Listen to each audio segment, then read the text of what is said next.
From the former National Security Minister's point of view, Dr. Anthony's statement on the reports should have been only 2 minutes long. Mr. Mayers believes that Dr. Anthony went into too many details, especially the one which claims that the police planted guns at crime scenes. According to Mr. Mayers, this has had a demoralizing effect on the police force and hampered their ability to combat crime. The Prime Minister's approach to handling the impacts report was totally irresponsible. And that kind of irresponsible behavior on behalf of the Prime Minister, I think, is having its repercussions.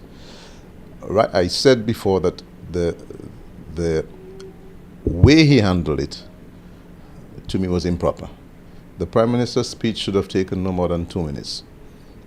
And if he felt that there were damaging things in the report, his responsibility was to hand the report to the DPP, and he could have said so without the points in the report that he highlighted. Newly appointed UWP Senator Mary Isaac blamed what she describes as the poor state of the judiciary system for the spate of murders occurring in the country.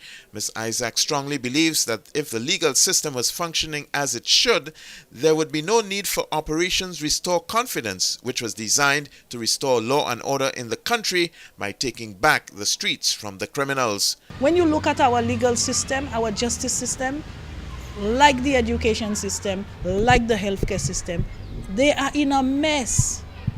We have a lot of messes going around, and administration after administration, they come and go, they fill up their pockets, they do nothing about the real issues and the things that need to change. Ms. Isaac's statements come on the heels of 3 homicides in just 3 days, 2 of them occurring in the city of Castries just after St. Lucia had enjoyed a 3-month homicide-free period for the year.